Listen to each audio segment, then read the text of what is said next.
Hi, this is Ron Cayman with Awesome Earthkind, and you're listening to EA Interviews. EA Interviews, episode 279. Inspiration, transformation, success stories, and the Imperfect Action Round. 7 days a week.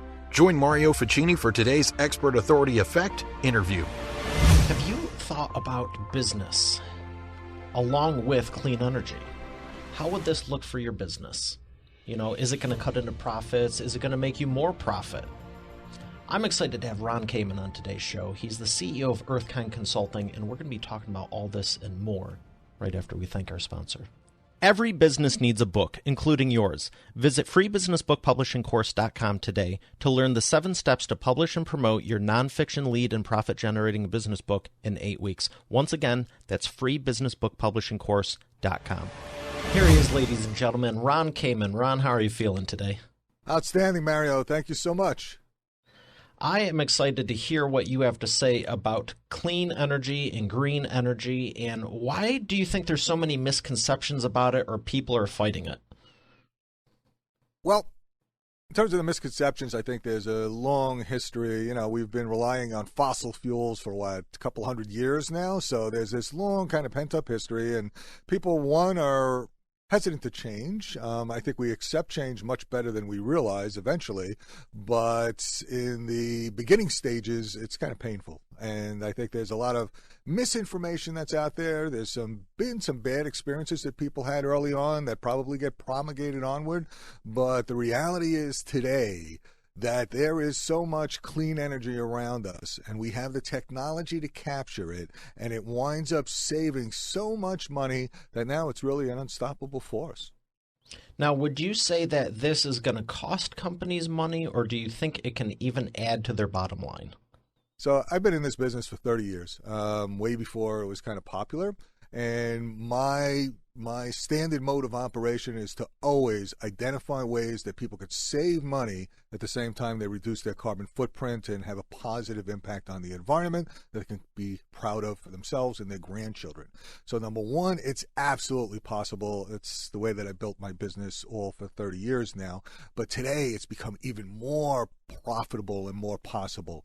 And when you take a look at the exponential growth, it's really astonishing. There are now 3.4 million Americans working in clean energy.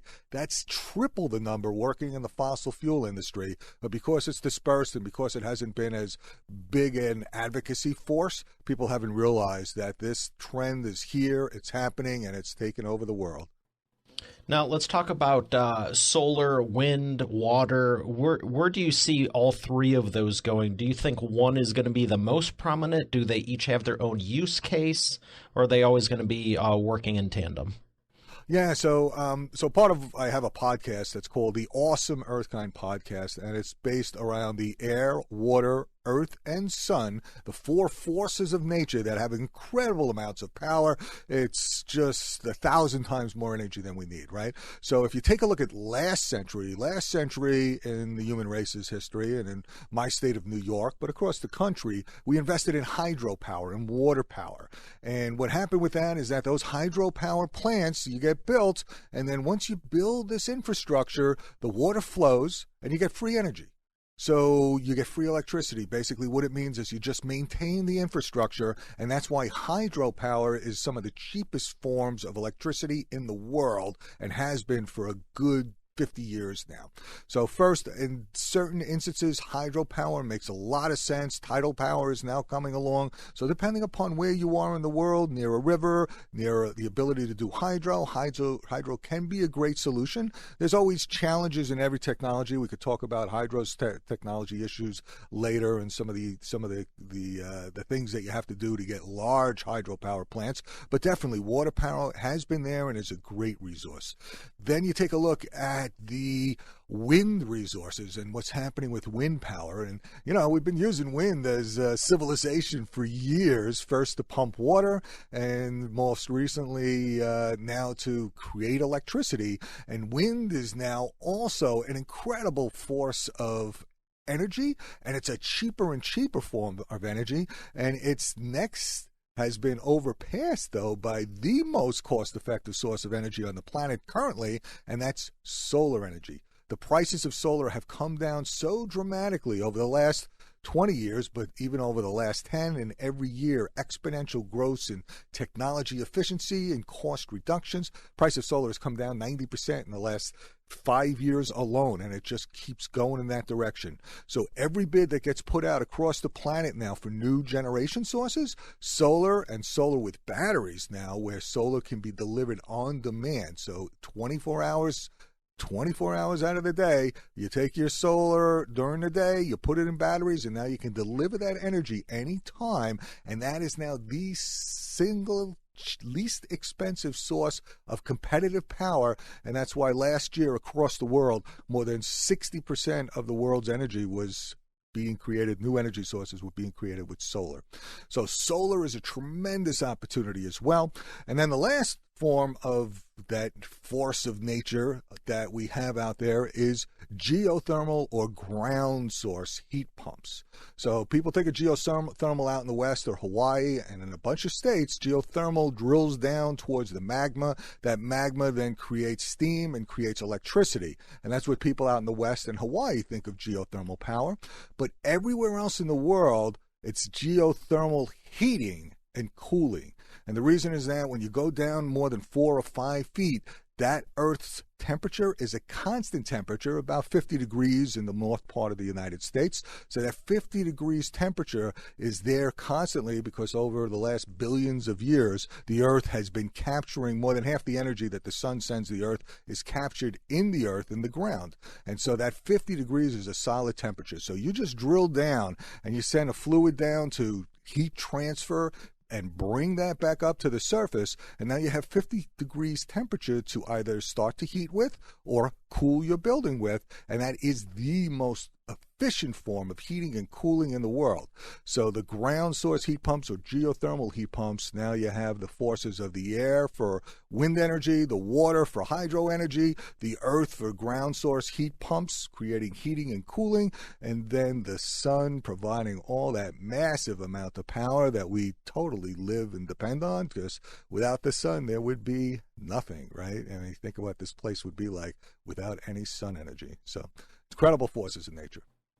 Well, I appreciate the breakdown of all four of those, because when you mentioned it, I remembered hearing about geothermal, and I want to dive into all of those, to be honest with you, learn the pros and cons of them, because I know there's a lot of pros, but let's start with the hydro like you were talking about. And I'm really curious about the geothermal because I'm in Detroit, Michigan, and it's not always sunny here, and that's one of the arguments around the upper north is it's not always sunny. So what do? It's why I love those battery packs. But the geothermal is very interesting, and I know very little about it. So can't wait to get there. But let's talk about the pros and cons to the hydro. Obviously, the one pro I can think of is the Hoover Dam generates. Right.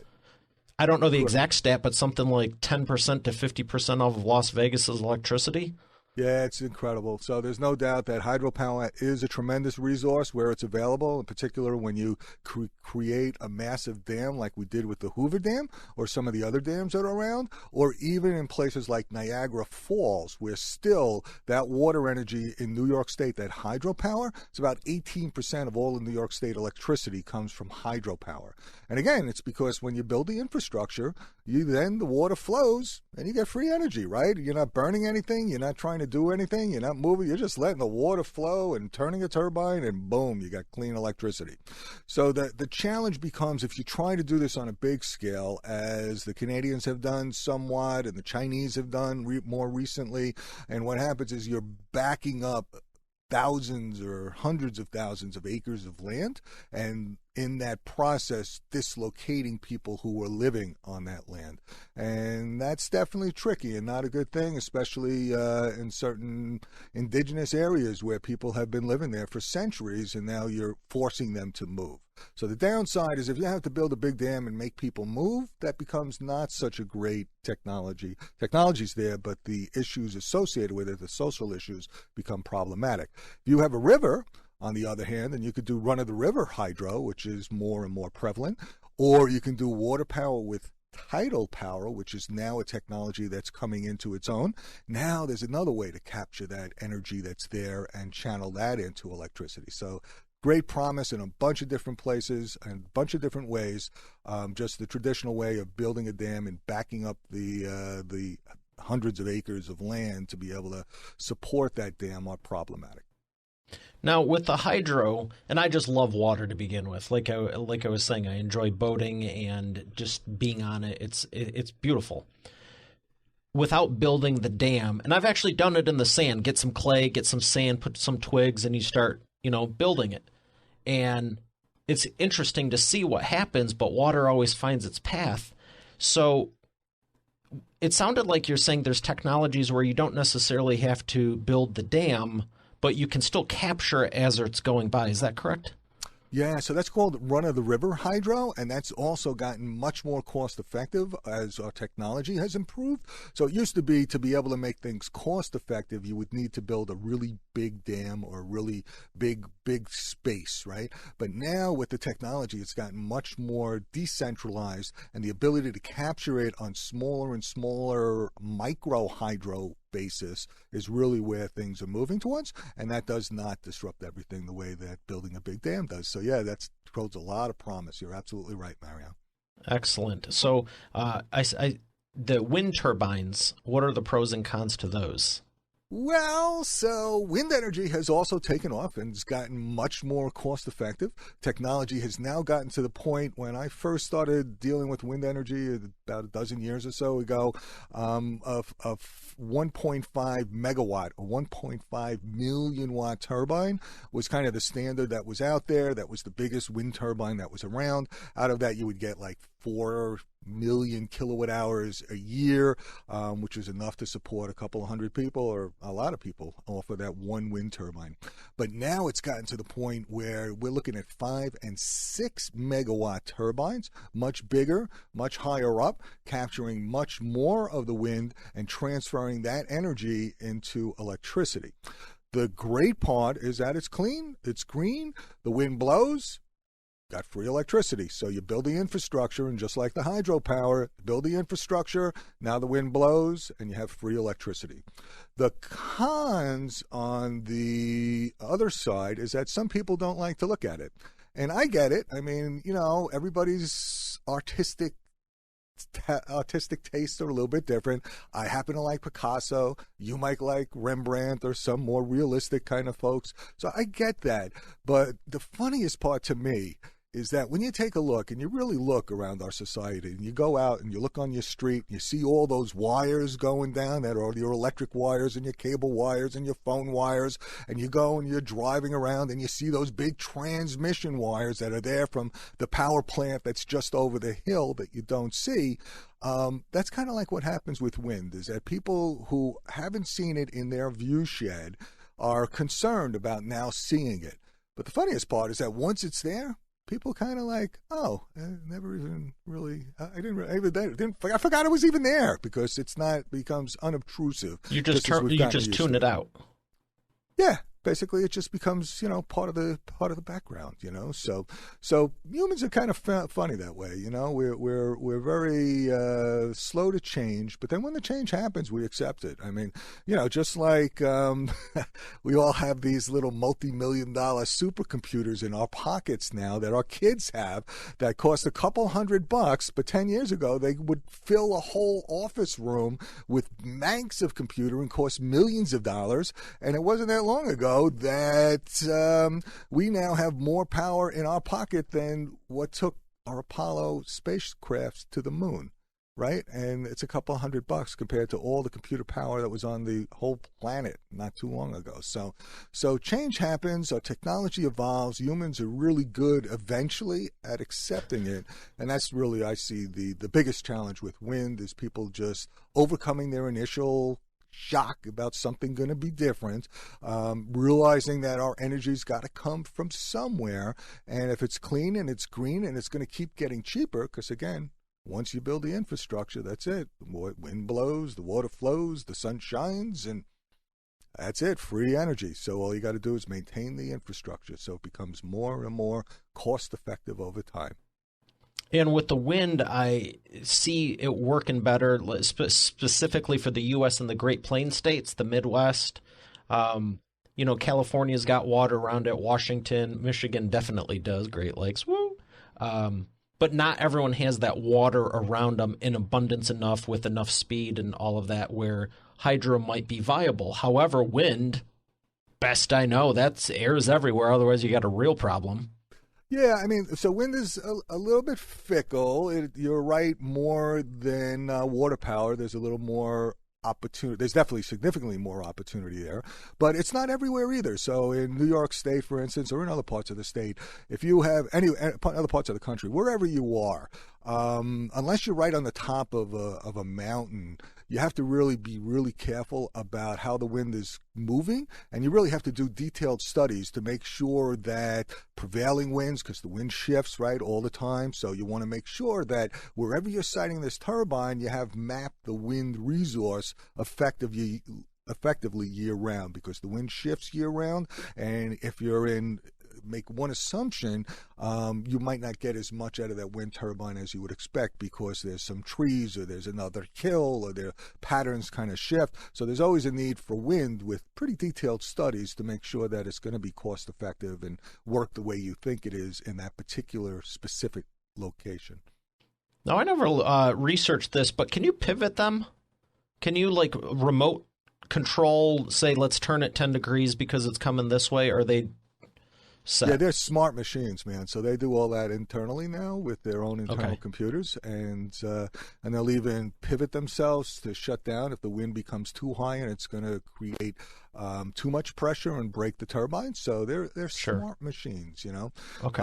As you might have heard, Texas has been having a problem with their wind turbines during this polar vortex down there, and there's a bunch of issues related to it. But the basic issue is that the wind turbines that they did is, instead of investing in antifreeze types like they do in Antarctica, where wind turbines work in Antarctica, they could have worked in Texas today, but owners didn't invest in the antifreeze technology that would have kept them rolling.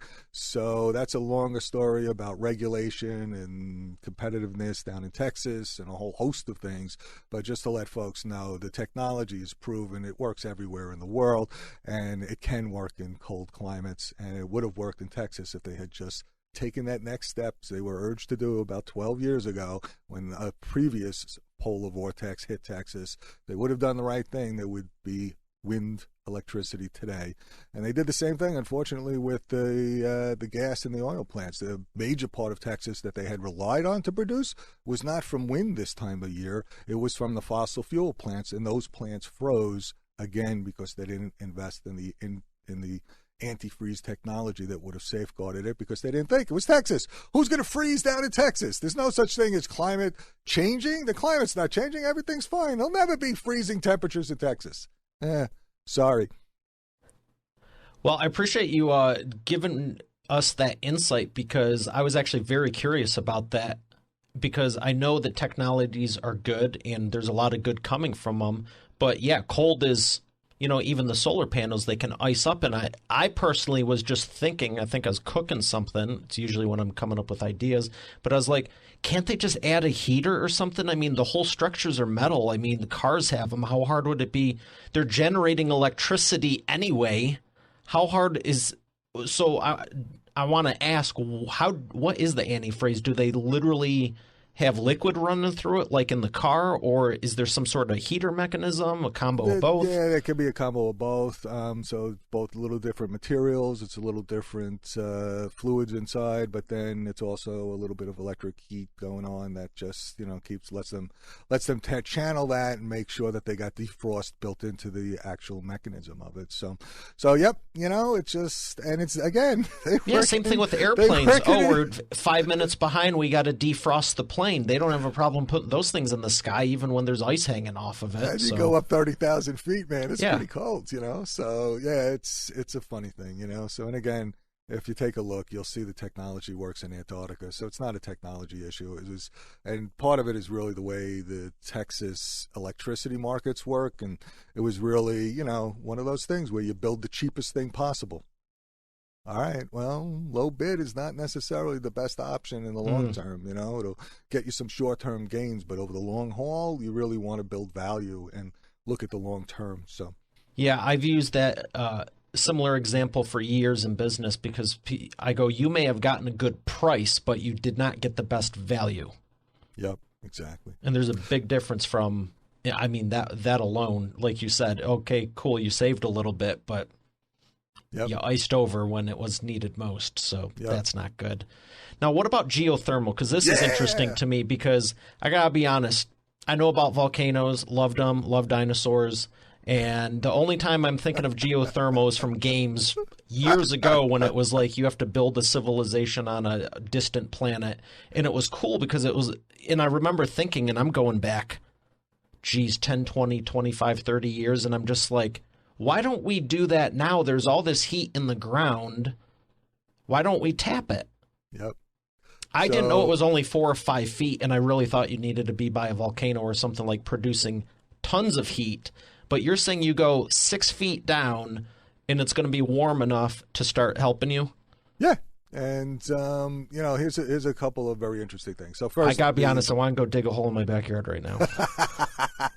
Hook great, it to a battery pack with a solar panel. It's not the battery, it's heating, so it's a little bit different. That's where people do get a little confused. But we're talking now heating and cooling, right? Not creating electricity. So the geothermal to create electricity, it is drilling down into the magma. And obviously in Hawaii and California and elsewhere, you don't have to go that far down to get that magma. And then that creates the steam that spins a turbine that creates electricity.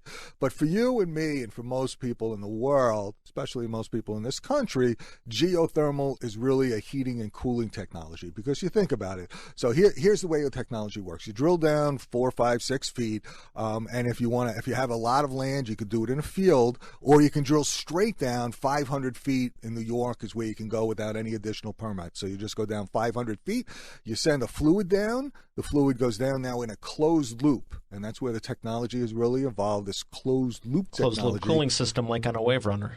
Right.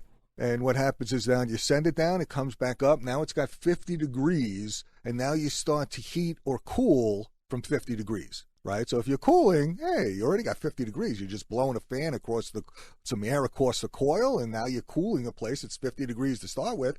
Pretty nice during the summer. You got 50 degrees that you're starting with. It's great. Or if you're starting to heat, instead of heating from whatever the temperature is outside, at my house this morning it was like 20 degrees, where I don't know what it is in Detroit, but it's probably a little cooler there today, if I'm not mistaken. It's actually in the 40s. It popped up, but it was like -9 the other day.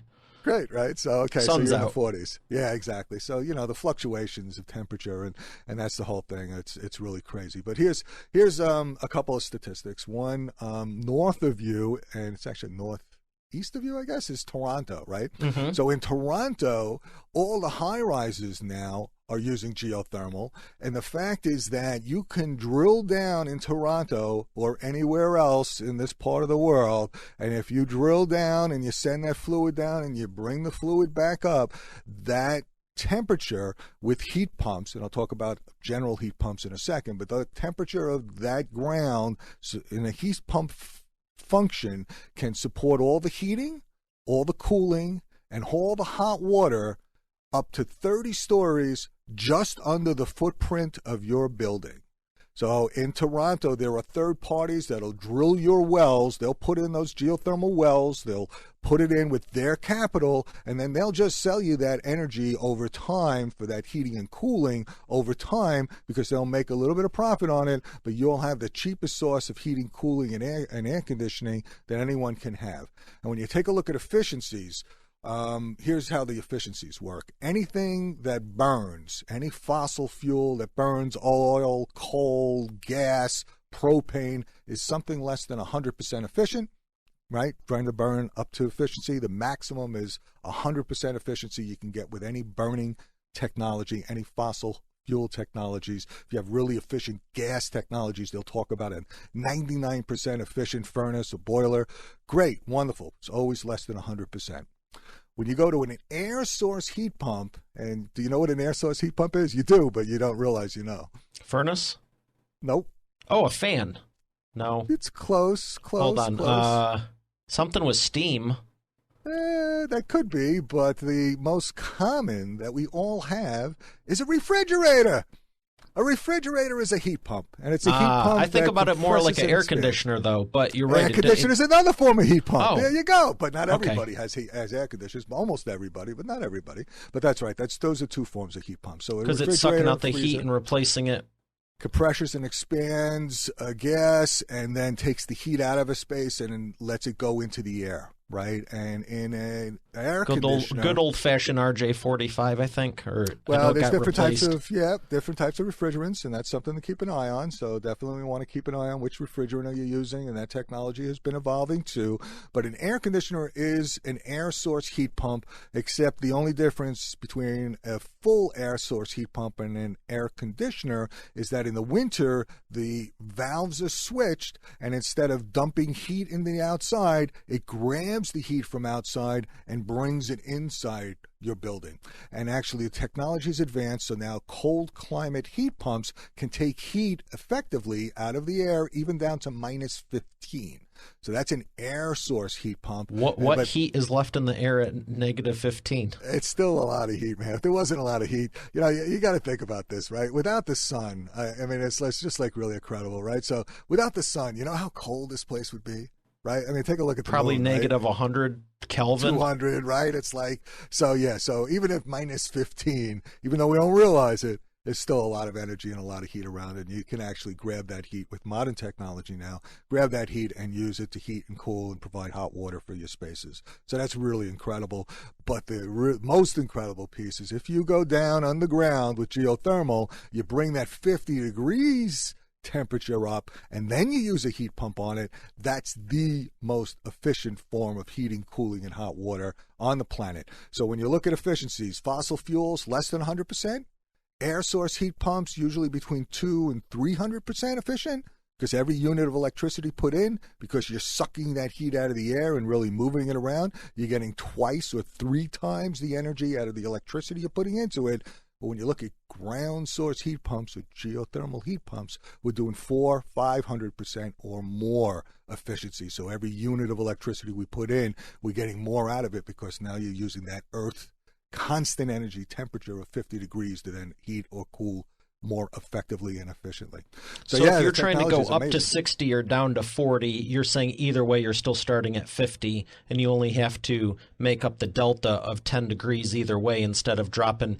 Like when it's 104 here and you're trying to get it to 72, you're maxing out those air conditioners. Exactly. And if you're starting with 50 degrees, man, you got it. Well, I got to be honest, I'm a little irritated now because I'm like, why don't they make air conditioners that have the heat pumps that we can just reverse them in the winter? One, do they have them? And 2, how do I get one? Because I know mine doesn't. They do. Pretty much every air conditioning manufacturer has a heat pump option or a heat pump division or a heat pump model. So just take a look around. You can absolutely get it. And I always tell everybody, if you're going with an air conditioner, look at a heat pump. It's not that much more money. Usually you can get a utility incentive on it, depending upon where in the country you are. There's a federal tax credit that you can get on it. More of a tax credit, actually, if you do geothermal. That's at 26%. But air source heat pumps qualify for a little less. But you can get a tax credit on it. You get a utility incentive on it. Now you can heat and cool. And you can either use it as a supplemental piece if your heating system is good. Or, in many cases, you can just switch out your whole heating and cooling and hot water system, put in these heat pumps, and you're golden and you're saving a pile of money. Well, I really appreciate all these expert authority insights, and I see a lot of application personally, and you got me thinking like, well, why don't I have a heat pump? And 2, how can we drill a geothermal well? Because that just, for no other reason, just sounds cool, to be honest. But I'm also thinking, well, 1, can you drill on your own property for geothermal, or does it need to be a business application, like you said, the third party? No, lots of people have it. Across the country, there's hundreds of thousands of people that got geothermal systems, and they're becoming more and more prevalent as time goes along because the costs have come down, the technology's improved, the installation practices have improved. There's some incentives to help make it happen, both federal and then local with utilities. So, obviously, this just sounds all kind of good. I think I got a new project coming up. Yeah, absolutely. So I actually, one of my clients is Climate Master, and I highly recommend you take a look at them. They have local installers all across the country, a national installer base. They're a high-quality American manufacturer, and they have tremendous expertise, and they can help you leverage all the incentives. And, yeah, get a free estimate. I mean, just have someone come in your house, get a free estimate. What's going to hurt, right? And then you could decide. But I'll tell you, when you take a look at it, you're looking at energy savings up to 70%. Depending on your country and what your existing situation is. And if you have ductwork in your house for central air, it's easier. If you don't have ductwork, then you have to put in ductwork because of the way the systems work. But, you know, there's a lot of options, and it's amazing, Mario, that most folks don't know about it yet, but they're going to, little by little, we're getting there. Yeah, and I know a lot of people think the solar panels are just big giant banks where you need all this field and everything. And I remember years ago when I learned and heard about the battery packs, I was like, well, this is a no-brainer. And then they're making the shingles for your roof that are now incorporating with them. I'm like, your whole freaking roof. I mean, because I get that you for the aesthetic, especially in a neighborhood versus commercial. Okay, commercial building, you put the big fans on top. No one sees them really anyway, unless you're doing a Google Earth photo or whatever. But residential, okay, you want it to look good, but now they're looking good. So I got a few questions, and one of them is, do you think we'll ever get to the point where all of these are totally replacing fossil fuels 100%? Or do you think there will always be even 5 or 10, maybe 1%? Do you think there will always be some dependence just as a backup and just minimized it? Great question. I think that systematically we're going to get close to total overhaul for all our electricity, heating, cooling, and transportation. I think the biggest sector where we're going to have the largest challenge is going to be on heavy-duty transportation. But even there, we're seeing technology evolution. So, you know, it used to be, a few years ago, Tesla was the only one with an electric vehicle, right? And got to give Tesla credit. They absolutely have transformed the electric vehicle market. But now every single automobile manufacturer is investing in electric vehicles. Ford has a $10 billion investment. GM has their I think it's $10 or more billion investment. Every manufacturer, whether you're on the top end with Porsche or Mercedes or BMW, or you come on down to the Nissan Leaf and the Chevy Bolts, and everything in between has electric vehicle models that are out there.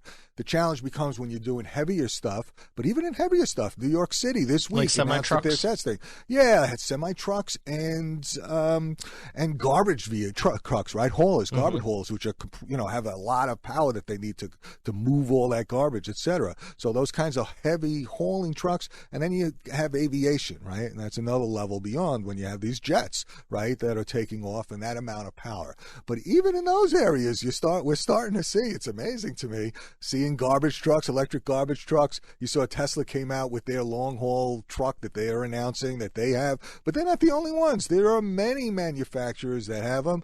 Electric buses, actually China, again, leading the world in electric vehicles with cars and trucks and buses. And in California, they have a joint venture going in California with a Chinese company that's having the electric buses that move people around Los Angeles. So these technologies are almost here. They have a ways to go, and I think it's going to be interesting to see the evolution. But in my neck of the woods in New York, there's a pilot project going on with school buses. So think about school buses, right? So let's say you wanted to have an electric school bus. An electric school bus is really a batteries on wheels, right? It's massive batteries. It's almost a megawatt of power in these school buses. But think of school buses, most of the time they're just sitting around, right? They move the kids in the morning, they move the kids in the afternoon, and during the summer, mostly they're just sitting around. So Con Edison, one of the largest utilities in the country in New York, has a pilot project going on with 5 school buses in the White Plains School District. And what they're doing is during the day, they move the kids around during the school season, as much as they can be moved around in COVID times. But anyway, we'll get through that in a little bit.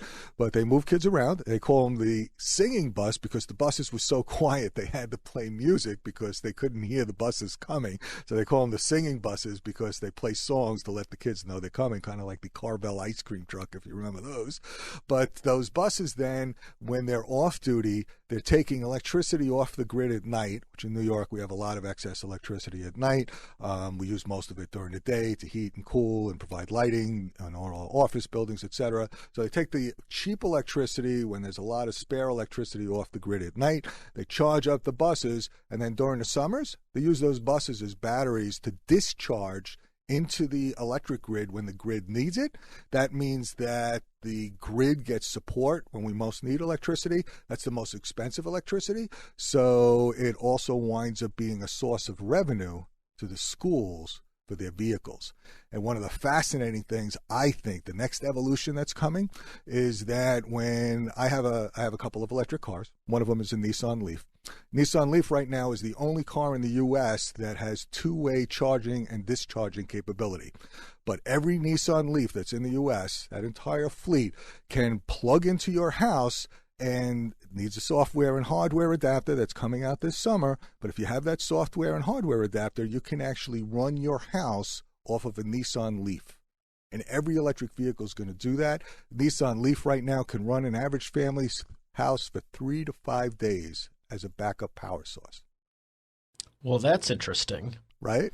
And then the car makes its own energy while it's driving.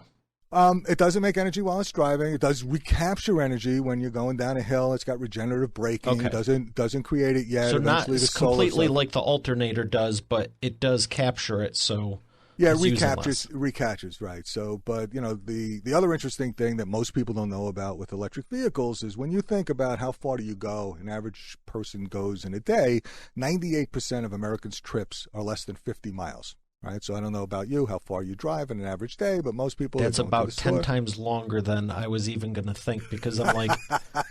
I used to joke with people, I could go to the grocery store in church, and the reality is the grocery store is such an inconvenience. I've been using the delivery systems for a couple of years. I'm like... Where is it now? My friend's house a few streets over or something for... whatever. I mean, it's nowhere. It's a really 50. great point. So just two quick points. One point on a side tangent for a second. You know who invested in 100,000 electric vans to provide delivery services to your house and everybody else's home and properties around? 100,000 electric vans. I feel like I know the answer, and I saw the headline. Like Dolly Parton. No, it's this little company called Amazon. That was my second guess. I was like, it's one of these two. I knew you had it in the back of your mind. It was just... She did something else that was pretty epic. I think it was with books or something, but... 100,000 Rivian electric vans. So the electric van market is coming, and part of it is being driven by folks like Amazon who are ordering 100,000 at a time. But in terms of our situation today as just homeowners, and you know, not everybody has a home. Some people live in multifamily buildings and apartment buildings, and they rent. Different situations for different people. But if you're a single-family homeowner and you have one car, two cars, you know, most people have two cars, most families, but whatever number of cars, but 98% of our trips are less than 50 miles, which means that you can take a Chevy Bolt, a Nissan Leaf, or a number of other electric vehicles, relatively inexpensive on the market today, and plug it into a regular wall socket overnight. That's it. Just right into a regular socket in your garage, and that'll give you enough power overnight to go 200 miles in a day. So for 98% of our trips, we can just plug it into an electric vehicle into a regular wall socket, and we don't have to think about a charging station or ever go to a gas station again, because it's just coming out of our house at night. And using electricity to move us around is a half to 2/3 cheaper per mile in fuel. Plus, you get maintenance savings, no oil changes, no transmission fluids, and instead of 2,000 moving parts, which is what is an internal combustion engine, you got about 20, so less maintenance. So when all these fleets are now looking at what are they doing and where are they going, municipal fleets in particular, so New York City did a study, and they found that by far the least total cost of ownership was an electric vehicle. Take a look, think about it. There's tax credits right now on most electric vehicles that write down the cost of your electric vehicle with an immediate tax credit. There are utility incentives in many parts of the country where the utilities will help you, or the government will help you. And when you take a look at the cost of ownership, first on capital costs, your capital costs with the incentives that are out there can be less than a comparable internal combustion engine. But when you look at the total cost of ownership of your fuel and maintenance, oil, transmission fluids, etc., dramatically cheaper and more convenient, and no fossil fuels, and no worries about carbon monoxide killing you or your family if somebody leaves the thing running or whatever else, because it's all solid state technology. Well, that's really inspiring, because I like looking into stuff and stay cutting edge with all areas of my life, but I did not know all those details. And I think it's impressive, not just from a residential standpoint, but like you're talking about the fleets. You know, how can you increase the profit to your business? How can you not only save the money, but when you have less repairs, less maintenance, less upkeep, that's just less of a headache to begin with, not to mention the profits. And the other thing I'm hearing is, I want to ask about retrofits versus new construction, because if you have a home that's 10, 20, 30, whatever years old versus, hey, I'm building a new one, I mean, it sounds like a no-brainer on new construction, but how hard is it to retrofit existing ones, would you say?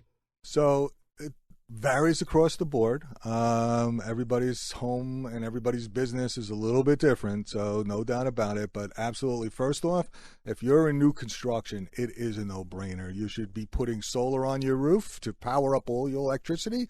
Use that solar electricity to also provide heating and cooling and air conditioning by drilling holes under the footprint of your building. If you don't have much of a space around your building, just drill under the footprint, and if you're less than 25 stories, you're in the money with heating and cooling and being able to support all your heating, cooling, and hot water up to 25 stories with the holes right under your footprint of your building.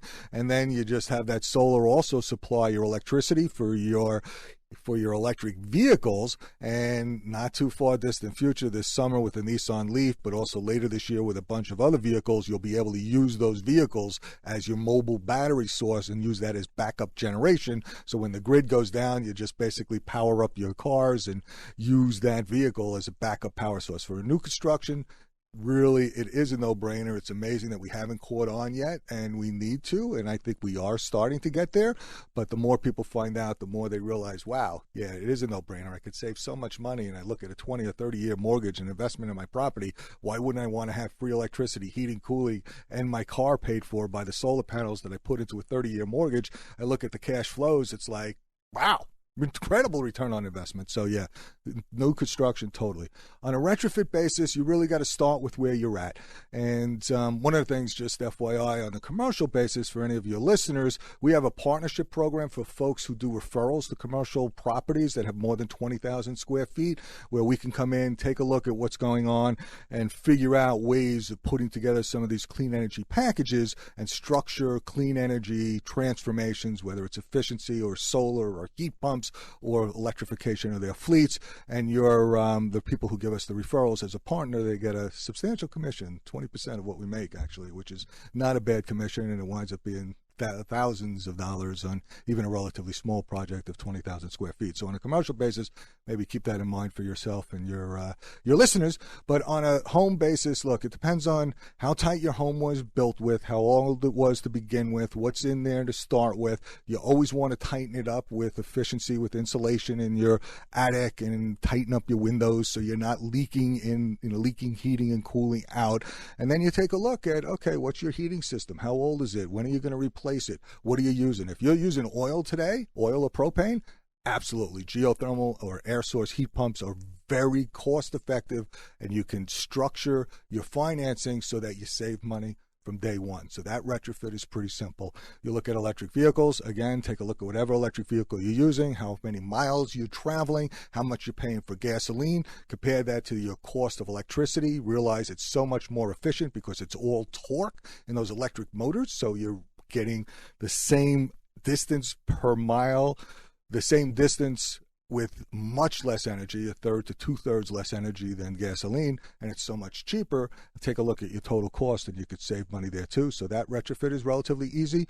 If you want to put solar is somewhat dependent upon how much sun you have, how much roof space you have. If you have to replace your roof, if it's going to be replacing, you should do that sooner than later. But pretty much, again, solar is working in Antarctica as well as everywhere else in the world, right? So you can make things work depending upon where you are, and it just depends if you're in a really cheap utility territory. So I'm in New York, our utility rates, Detroit is pretty high. Dakotas are almost nothing. So depending upon where you are and the costs that you're currently paying, you may or may not be able to make a good, solid economic deal out of it. But again, with new construction, it's really a no-brainer. With retrofits, you got to take a look and just do the analysis to really figure it out. Wow. Well, I appreciate all the info, and I want to ask one last thing before we go to thanking our sponsor. It's with the wind turbines. Are those only available with a big amount of space, or do they have any like the size of a satellite dish you could throw on your roof? So the more distributed wind turbines are there. They're becoming more and more cost-effective and opportunistic. So there are opportunities to do smaller ones. But again, you should really do a wind study to make sure that you have enough wind wherever you're thinking of putting it. Because unfortunately, a lot of people did some kind of mid-sized ones a few years back, and they wound up with a very expensive lawn ornament that was supposed to produce electricity. It didn't. And me, look, I have a little make-believe wind turbine. It doesn't produce any energy, but I love looking at it because I like those wind ornaments, right? So that's fine if that's what you want. But if you want to produce energy, make sure you get a study done and really figure it out. And if folks want to contact me, is that okay to list the website that they can go to? Oh, absolutely. I was going to ask you when in the second half anyway. Please. Oh, we're not in the second half yet. I'm sorry. Oh, wait. Sorry about that. Didn't mean to jump. No, but go for it. I mean. So it's Awesome Earthkind, AWESOME. So awesome. And then Earthkind, EARTHKIND.com. We're going to create a special web page /Mario. Is that good? That's good. Great. It'll be /Mario. And if you go to awesomeearthkind.com /Mario, there'll be some free energy saving tips. There'll be the opportunity to enter a sweepstakes for a free LED very high efficient light fixture. And then there's also this referral program. So if you know somebody who's got 20,000 square foot of space, a building owner, and you happen to refer us and we get a job out of it, then you'll get a commission on that as well. And we're also setting in place a training program for people. This is now a $7 trillion industry, energy across the world. There's going to be somewhere, estimates go from $20 trillion worth of investment to $100 trillion worth of investment across the world as the world now comes to make this transition to these clean energy technologies. It's a massively growing, fast-growing field. Again, 3 times as many Americans already employed in clean energy than the fossil fuel industry. And if people want to get into the business as a clean energy consultant, we have a program that was starting in May that you can find out about. And if you're interested, hop on a free web class. We'll tell you all about it. And if you want to become a clean energy consultant, we'll then work with you, train you, and give you a program that you can take out and earn some money while you're doing it. So. Excellent. Well, that all sounds good, and I'm excited to see where this is going. And it's actually leads us right into this. This is the wheel of whatever. We're going to see what question you get. Wheel of whatever. It's spinning like a turbine. It's great, man. I love it. It's psychedelic. You want yellow or black? Any recommendations? The questions are, as you can see, all listed there. So, Well, let's take it. Do I get 2 later? Do I get 1 and 1, or do I only just get 1? I'll take the sun yellow one for today. There we go, yellow. Oh, look at that! It just happened to land right where you wanted it to. Oh, there you go. Perfect. So, I have a question for you, and it's, where do you see this going in the next 50 years? Great. Globally. Yeah. Look, the whole world is moving in this direction, and I'm a science-based person, right? So I'm science and economics. That's my kind of forte. I had an accounting background, a financial background. I did that undergraduate. I moved into system science for my graduate degree.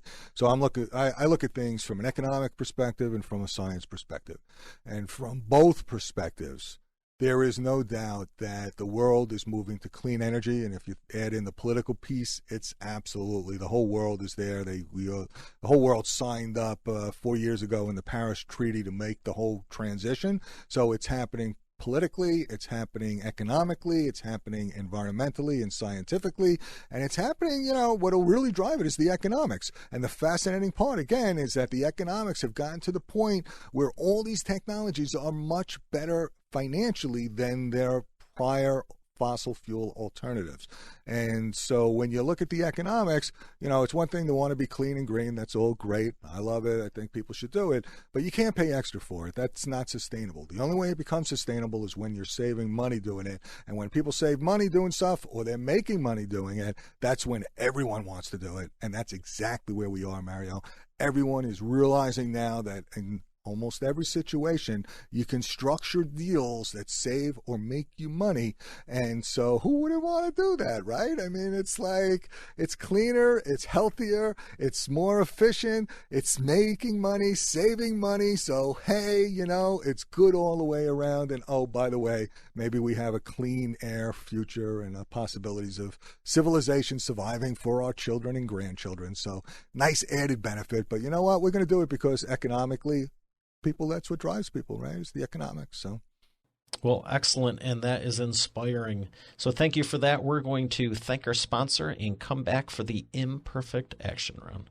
You've heard me say every business needs a book, including yours, and it's true. And that's why you should visit freebusinessbookpublishingcourse.com today to learn the 7 steps to publish and promote your nonfiction lead and profit-generating business book in 8 weeks. But you know what? Don't take my word for it. Take it from a few of my authors, like Lori. And I went from having an idea and a possibility to actually getting my book published. Or Catherine. Thank you for making my mom #1 best-selling author. Or Mary Alice. What he got done for me in 3 days regarding my book launch,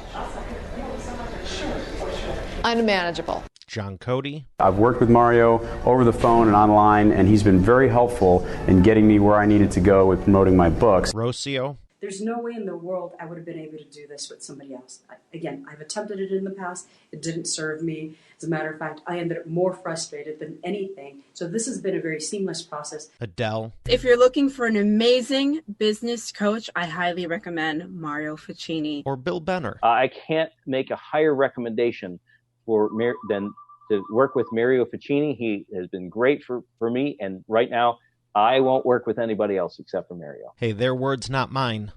Visit freebusinessbookpublishingcourse.com to get started now, and I look forward to hearing your transformation as the next video success story. Once again, that's freebusinessbookpublishingcourse.com.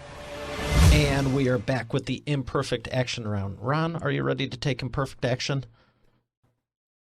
Is there any other kind? I love that answer.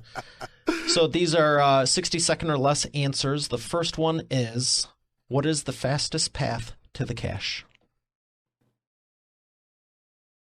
So the cheapest form of energy is the one that we don't use. So energy efficiency is always the best place to start. And whether it's an LED light bulb, so looking at the difference between an incandescent, which is 100 watts, versus an LED, which produces the same amount of light, but only uses 20 watts or less, so you get an 80 to 90% reduction. Efficiency is always the fastest, most effective form.